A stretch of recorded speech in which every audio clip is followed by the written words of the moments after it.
So did you guys know that apparently Hunter Biden still had Secret Service protection? Mr. President, sir, there were 18 Secret Service agents protecting Hunter Biden in South Africa this weekend. Who's paying for that? Would you plan to revoke the Secret Service protection? Well, we have done that with many. I would say if there are 18 with Hunter Biden, that will be something I'll look at this afternoon. Okay? Sir? I just heard about it for the first time. So you have 18 Secret Service going. Where is he exactly? In South Africa. In South Africa. And South Africa, you know, is on a watch list. You know that. Because what they're doing to people is brutal. And I've stopped having money go to South Africa. You know that. Billions of dollars. So he's in South Africa. That's very interesting. All right, I'm going to take a look at that. Thank you very much.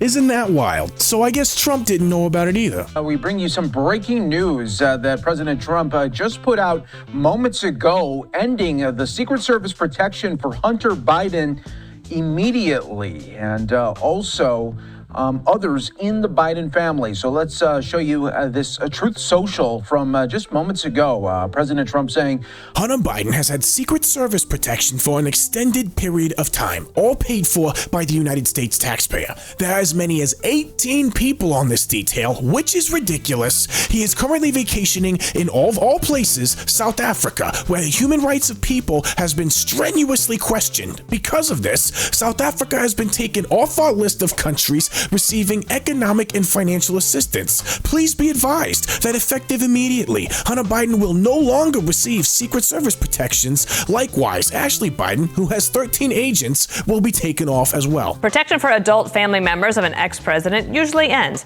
when they leave office, but Biden requested an extension until July. That may not last. And there's that. Good luck in South Africa, Hunter. Oh, by the way, are you guys aware of what's happening in South Africa right now? I got shot in my face, and you can see the marks already. And I got stabbed 9 times by a knife, but I survived it.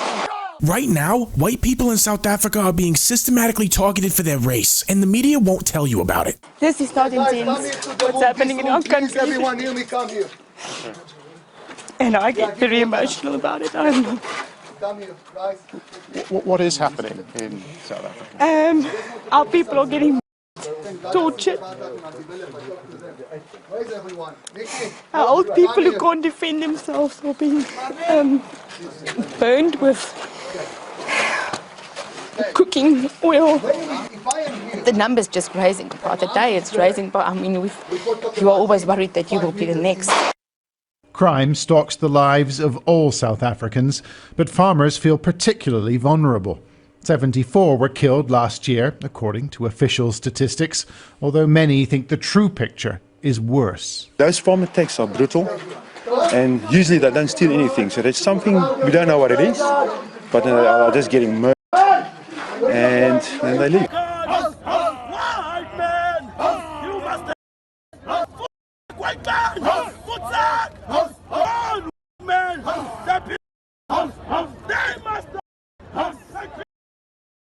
So I can only imagine how Hunter Biden must feel in the middle of that country, waking up to his Secret Service nowhere. How do you guys think they let him know? Oh my God. Yo, I wish somebody was there with a camera to capture his face right as soon as he was learning. But in all seriousness, what's happening out there is disgusting. And the way the leftist media out here and most Western countries try to spin this, it blows my mind. The selective empathy that is applied. Like, oh, we care about people over here, but we don't care about people over here. It's bad when people are hurt over here, but when people over here are hurt, it's just righting previous injustices. What is that? You can't build a successful multicultural society off that kind of attitude. And that's exactly why Trump cut the aid to South Africa, and why it's sketchy that this is a time that Hunter Biden chooses to be there. See, while I was researching the entire thing, I found something that fits right into this whole narrative. The United States has expelled South Africa's ambassador after a right-wing news outlet reported that he said that Donald Trump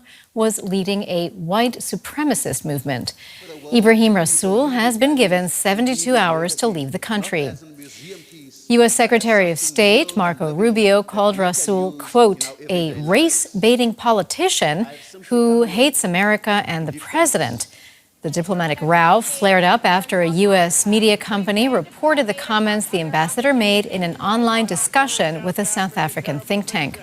Tensions with the U.S. have been high, with Donald Trump recently freezing aid to South Africa. I think what Donald Trump is launching is an assault on incumbency, those who are in power, by mobilizing a supremacism against the incumbency at home, and I think I've illustrated abroad as well.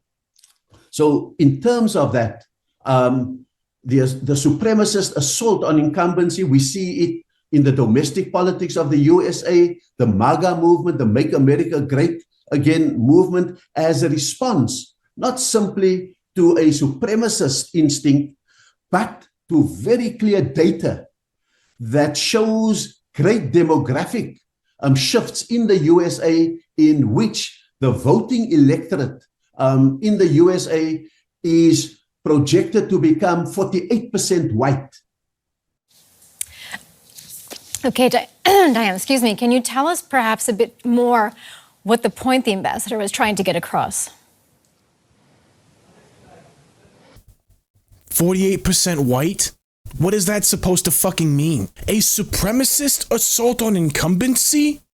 What? Is the ruling class a minority class now? Is that how we're supposed to see it? The entitlement from these overseas rich kids, because that's what they are. They're from connected families. You think the governments of these countries actually care about their people? Would South Africa look anything like it does if the government wasn't grifting off the apartheid for the past 15 years? You guys remember that clip from Trump at the beginning of this episode when a reporter was first telling him about Hunter Biden in South Africa? The end of that is starting to make a lot more sense now. I've stopped having money go to South Africa. You know that. Billions of dollars. So he's in South Africa. That's very interesting. All right, I'm going to take a look at that. Thank you very much. Why do you guys think it is, in the middle of everything going on between the U.S. and South Africa, with South African relations the way they are, is Hunter Biden taking a vacation to South Africa? I mean, aside from trying to dodge depositions for frivolous lawsuits that he filed himself. Dude, this freaking genius Hunter, man. When everybody was trying to say that the laptop story was fake, he actually sued somebody who I guess leaked part of it. And now they're suing him back and everything's still in court. So he's like trying to drop his lawsuit before they can get any attorney's fees out of him. This guy is a sleazeball. Yo, if you think there's something weird about Hunter Biden being in South Africa in the middle of all this South African U.S. tensions going on and the ambassador being expelled, hit that like and subscribe button for me and share the video, man. And check out some of this other stuff. I bet you'll like it.